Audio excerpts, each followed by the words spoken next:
Friends, I welcome you to my channel. Before listening to this story, I will ask you to like and subscribe. It is not difficult for you, but it is pleasant for me. And we're starting. All the characters in this story are over 18 years old. Allison and I, Jack, have been married for 4 years.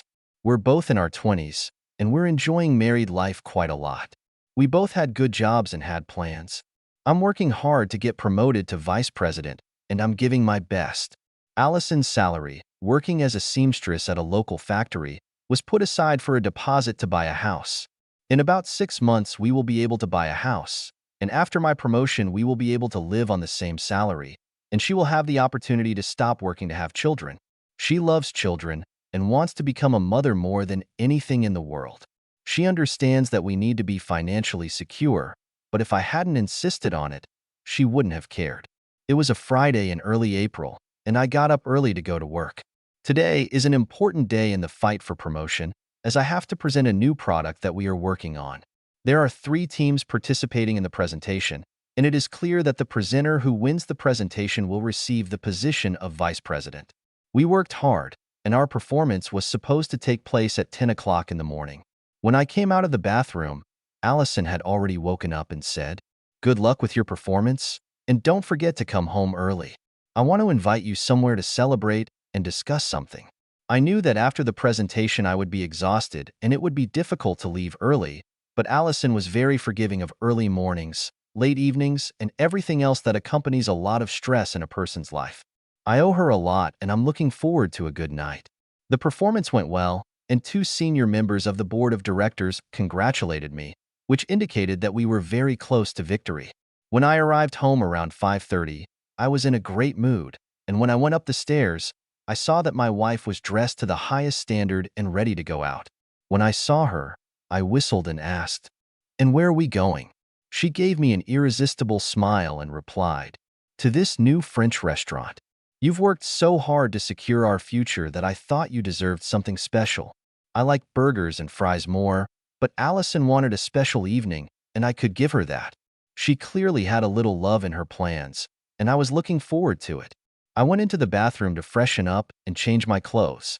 I thought I could hear Allison talking, but I left it at that. The restaurant, with a large parking lot, was located near Castle Street. It's small, but the food is delicious. I had dinner there about a month ago, at a business meeting, and was looking forward to a beautiful evening. When we entered, there were only 2 other couples there, and we were seated in the back, in a quiet corner. We talked about the presentation and how it went. We chose appetizers and main dishes from the menu, and when the waiter left our table, I noticed an unfamiliar couple enter the hall and, without waiting for the waiter, take a seat. I seemed to recognize him, but I couldn't recognize him in any way. He is about 40. He is in good shape. He clearly smells of money. She's 20, 21 at the most, and she looks out of place. Too old to be his daughter, but too young to be his companion. She has a large bag in her hands, from which she took out a tablet and several other items, then got up and walked over to one of the couples. The conversation took a few minutes. She made a few notes on her tablet and returned to their table. By this time, the man was already talking to the waiter as if they were friends. I also noticed that Allison was quiet and a little nervous. Besides, her phone was on the table, and we have a rule in our house: no phones at the dining table. Something was wrong. The girl continued to approach other tables, talked for a few minutes, took notes, then left. The man sat impassively, talking to the waiter, but clearly not making an order, and I watched as my wife was clearly distracted by something. The girl came up to our table and said, "Hello, my name is Judy. I am a student at the Faculty of Psychology and Ethics of the college, and I am conducting a survey that will be included in my final thesis. Would you like to take part in it?" I looked at her and said, "I'm sorry, but my wife and I have come for a special holiday, and I don't want to be disturbed. Perhaps if you give us your mobile number, we will call you back and do it another time." Her face showed complete confusion. It was as if she had been assured that I would not refuse, and she had not planned to refuse. My wife quickly intervened. "Jack, this girl needs our help. I'm sure we can give her a minute of our time." It was strange for my wife. She hated such interruptions. I said, "Please, not now. We have so much to discuss." But she was persistent, saying, Please ask your questions. I took a very deep breath, and then the first question came up. Have you watched the movie Indecent Proposal? I replied, no, but my wife said, and no, we haven't seen it, but we know the plot of the film. I really didn't like this girl, and when I looked at the man she came with, he interrupted the conversation with the waiter and was now watching our table, which he didn't do with others. Judy looked at me, but I refused to look at her, and she said, Jack, may I call you Jack? How do you feel about such a proposal and its impact on marriage? I couldn't resist answering. I have a feeling that you don't care if I agree to be called that, but such an offer, if accepted by my wife, would lead to an immediate divorce. Allison's head snapped up, but Judy didn't flinch. She asked further, do you think you have the right to control your wife's body by denying her such a thing? I laughed. No way. My answer says that if she accepts the offer, I won't bother her, but while she's away minding her own business, I'll be at our house dividing up bank accounts, packing suitcases and filing divorce papers. Then Judy asked, and if the offer was, say, $2 million? Wouldn't that provide you with a life? If the offer was made in such a way that you wouldn't get a penny if you divorced her, would you change your mind?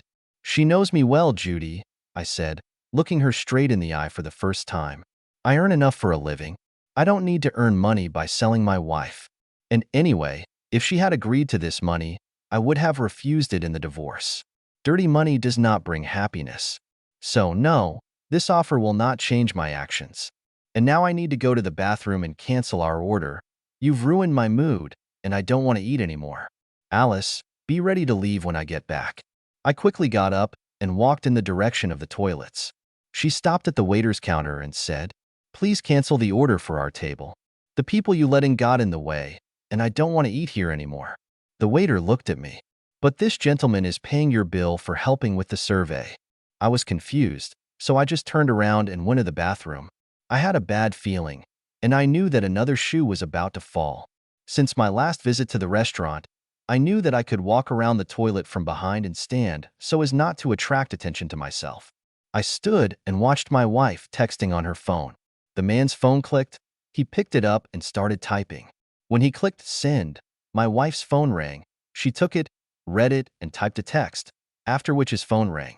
I watched it for a few minutes, and it was quite obvious that they were texting. I went back to the table. Who is this idiot with Judy? Allison looked around and answered, I don't know why. Oh, something's wrong here. He just paid for our meal. I think I know him, but I can't identify him. And you seem to be having a conversation with him by correspondence, I said, as if it were a matter of course.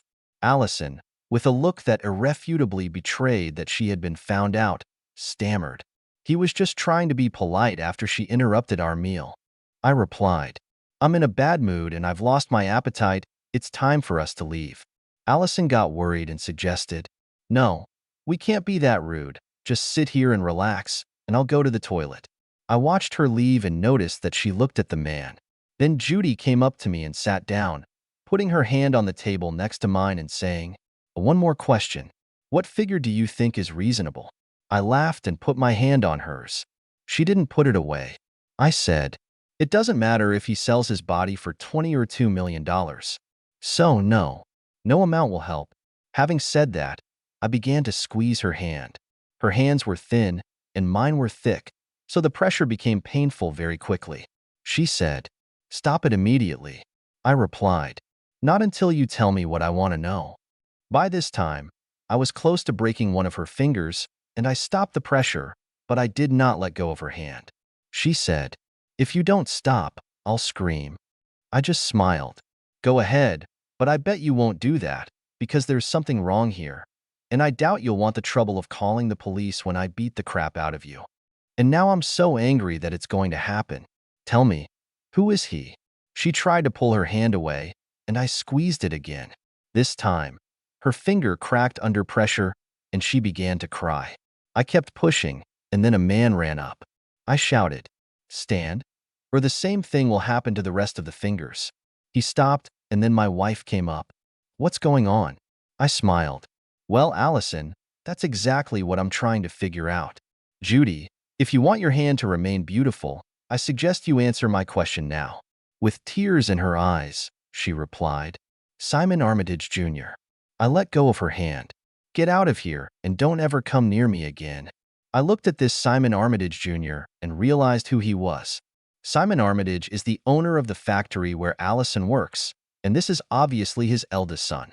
I met him at several events, but he was a jerk who got a job running a factory solely because of his father.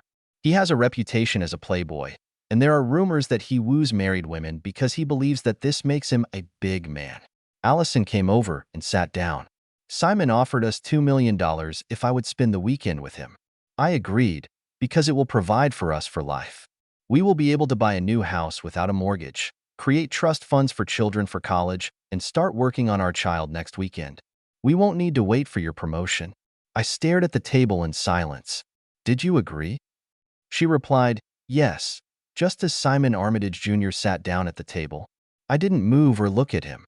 Then he said, I can fulfill all your dreams, and all it will cost you is 48 hours of your wife's time. The agreement is very simple.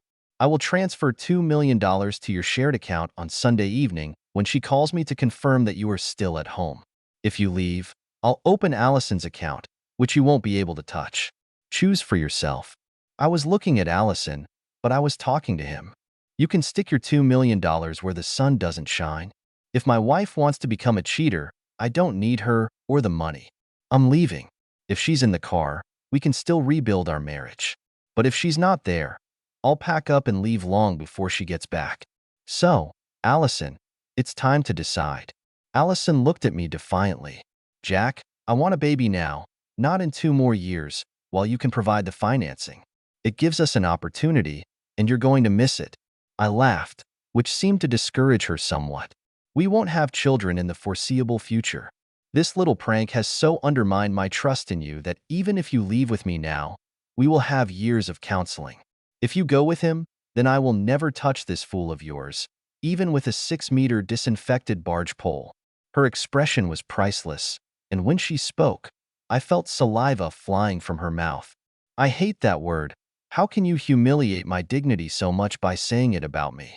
I stood up, dropping my napkin on the food I had just brought, and said, This word is more than appropriate, because it accurately describes what I think about this little staging and how I feel about you now. I'm leaving, Allison. It's time to decide. I went to the exit, and this jerk tried to get up, but lost his balance when I put my hand on his forehead, pushed him back into the seat, and watched him tip over backwards. I continued walking, and the waiter stood in front of me, but I raised my hand as if pushing him away, and he silently stepped back. I heard Allison screaming my name as the door closed behind me. I walked briskly to the car, opened the door, and got in. I took a few deep breaths and exhaled, letting the tension drain out of my body, and only then started the engine. I drove slowly past the restaurant. Allison was still there. I accelerated and drove home. I took my suitcase from the closet shelf and started packing. On autopilot, I packed all my clothes and toiletries into several suitcases and black bags in an hour. Then the phone rang, and it was Allison. She said, "How are you, baby? I am very sorry that everything turned out this way, but this offer is too good to refuse. I'm going to turn off the phone now and see you around 7 on Sunday." I didn't say anything, just holding the phone to my ear. The silence was obviously painful for her, but I felt numb. She's really going to do it because she thinks it's going to be good for us. Then she said, "Listen, we can discuss this on Sunday when I get back. I want to have a baby as soon as possible, and this will protect his life." I just asked, "And who will be the father?" She was taken aback, but answered, "You, of course. Not in this life," and I hung up. I packed all my belongings, including the rest of my personal belongings, into the car. I went to the internet bank, to the deposit account at home, and withdrew half. Then I went to the online divorce service, filled out an application, paid the fee, and arranged for Allison to be served on Monday at 8 o'clock in the morning. The last time I left the house, a car pulled up, and Allison jumped out of it screaming, "Wait, Jack. Stop. It was just a prank, a belated April Fool's joke." The driver turned out to be an asshole. He got out of the car and said, "It was a joke. We thought you were going back to the restaurant. We've been there for the last 2 hours. Then Allison got your divorce letter, and we hurried back." I looked at Allison in silence. If this is a joke, It turned out to be so unsuccessful that it caused irreparable damage to our marriage. I need to get out of here for a couple of days and think about it. With that, I got into my car. As I started the engine, I heard her scream, "Please revoke the divorce papers." On Saturday afternoon, I was sitting at my brother's house with him and his wife Becky. A few hours earlier, Becky had been talking to Allison and came back to tell us about it. "Jack," she began, "I don't think it was a joke, but it certainly wasn't an attempt to sleep with another man. She is so desperate to have children that she is ready for anything. On the other hand, she wasn't really going to do it. Her idea was to get you to say that you have enough money to take care of her, and then she could say, well, if there's enough money, then you shouldn't wait to have children. He's her friend at work, but trust me, he's not remotely interested in making love to Allison. In fact, he probably would have preferred you. But now she realizes that she created a situation where you lost all trust in her. He thinks that if you had just given birth to a child, then all the love and trust would have returned. The question is, can you do it? It's a killer question. Ever since Allison's best friend got pregnant 6 months ago, she's been asking me all the time when we can have kids. The problem is that dragging this shit out means that I'm not sure about everything, and I definitely don't want to bring a child into a dysfunctional family. I got up from the table and went to bed at 4 o'clock in the afternoon to be able to think. By Sunday, my mind had not cleared up. My real problem lies in these 2 hours. If there had really been a setup, or a joke, or an attempt to impose her point of view on the child, she would have returned home immediately. The fact that she didn't do it means that she has something to talk about with Simon. I also didn't buy the statement, "Simon would prefer you." I decided to let them file for divorce. What will happen will happen. A month later, Allison, with Simon's help, found a lawyer, and the court ordered 12 consultations for 4 weeks, 3 a week. We were sitting in front of the counselor, a young woman who looked at me like my teacher in 1st grade when I couldn't read the entire alphabet. Allison vied with each other about her plan and how it was devised by Simon. Ironically, Judy was indeed a psychology student and was writing a paper on how men react to stressful situations. I was supposed to be her iconic example. When Allison finished, the counselor looked at me and almost spat out the words, "Well, Jack, you've heard the whole story. Why do you persist in getting a divorce when your wife wants and needs you?" Yeah, I thought, Jack's going to get the shit kicked out of him 3 times a week for the next 4 weeks. I looked the consultant in the eye and said, "You really believe that? Because I personally don't believe it. She has a 2-hour black hole on her account. What she was doing from the moment I left the restaurant until she returned home. Enough time to rent a room, make love, and return home." I heard Allison take a deep breath, and the consultant sat up in her chair. "When she started talking," I said, "I haven't finished yet, and we agreed not to interrupt when others are talking, so I expect you to follow these rules." She never discussed the 2 hours, gave no explanation, and provided no evidence. What happened in those 2 hours is the real story of that evening, but you are only talking about its preparation. The consultant was outraged. "Do you need to get over this? And then you and your wife can resume your marriage." I stood up and said, "Your task is to find out if our marriage can be saved, and not to persuade me to stay in a marriage that I want to leave. If she doesn't prove to me that nothing happened in those 2 hours, I'm out of here." The consultant reported me to the judge for non-cooperation, and 2 days later I was back in court. The judge looked me up and down, as if he was examining something he had scraped off his shoe. "Why do you refuse to cooperate with the consultant?" I replied, "Perhaps you should listen to the recording of the first session." The counselor said that I should forget about Allison's misconduct. "Your Honor, it is not the consultant's job to lecture me.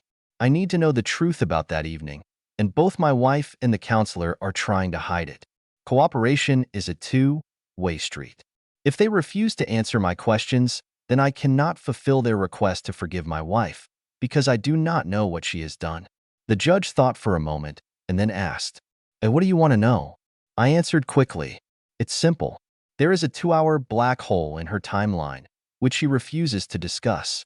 I want to know what happened then. My wife refuses to discuss it, and the consultant says I don't need to know. I'm here today because the consultant wants you to order me to stop asking this question, because in her opinion, by asking this question, I refuse to cooperate." The judge rubbed his chin, looking like a 1920s movie star, then said, "Do you have a right to know? Please sit down." I asked the consultant to act as a witness. My wife's lawyer, who was there with the consultant, stood up and said, "Your Honor, she is not involved in this case. She has her own job, and she just wants Mr. Samuels to stop obstructing. Bringing her in as a witness won't help that." The judge was clearly outraged by this statement and said, "This lawsuit was filed by your client and her consultant, claiming that Mr. Samuels refuses to cooperate. I can see that Mrs. Samuels refuses to cooperate, and the consultant covers for her. Either she testifies, or I stop consulting and allow the divorce. What do you choose?" The lawyer and the consultant argued very hotly, but in the end, the consultant, with some reluctance, got up and went to the podium. She took the oath, and the judge asked, "Do you know what happened in those 2 hours?" The consultant sat in silence until the judge said, "Madam, I remind you that you are under oath and must answer this question." Softly, so that I could barely hear, she replied, "Yes, I know." The judge tapped his finger on the table, waiting for her to start talking, and when she didn't, he said, "Please enlighten the court about what happened there, and speak up this time." Mrs. Samuels and Mr. Armitage went to the bar next door, where they discussed what had happened and how they were going to deal with the consequences. Mrs. Samuels believed that the offer made to her and Mr. Samuels by Mr. Armitage was the fastest way to the big family she dreamed of. She expected Mr. Samuels to come back and look for her, but when he sent the divorce notice, she panicked and decided she shouldn't have put the offer on the table to see if Mr. Samuels would accept it. Now she realizes that it was a mistake and wants to forget about all this and move on. My role as a consultant appointed by Mrs. Samuels is to make it clear to Mr. Samuels that this was just an offer, and if he rejects it, she will forget about it. The judge laughed and said, "Do you understand what you're saying? You are not assigned to Mrs. Samuels to force Mr. Samuels to comply with her request. You were appointed by the court to find out if their marriage could not be saved." The consultant stopped there, saying, "But if he can step over the offer and admit that it was rejected, then the marriage will be preserved." The judge looked over his glasses and said, "Consultant, I am terminating these meetings because you are not acting on your own." "Mr. Samuels," he said to me, "what do you want from this hearing?" My lawyer looked at me, then stood up and said, "My client wants the divorce to take place." Allison's lawyer practically jumped up from his seat. "Your Honor, you cannot stop the hearings on this basis. They must continue. My client wants this marriage to continue." The judge looked at him and said, "If you had played fair, I would have done so, but you turned the consultation into a mockery, trying to hide important information from Mr. Samuels. I don't agree with that. I approve of the divorce." An hour later, I arrived home and found Allison sitting on the doorstep in tears. "Why, Jack? All I wanted was a big family, and that was just a means to an end. I took her by the hand and pulled her into the house. You set me up, lied to me, and treated me like a fool. You know that this offer was unacceptable, but you even tried to fulfill it. I can never be with a woman who did this to me." She continued to cry, saying, "But I want us to be together. I want 4 children with you, and that we don't need anything." I just shook my head. "Go and get your $2 million, and then find someone who will give you your children. What about me?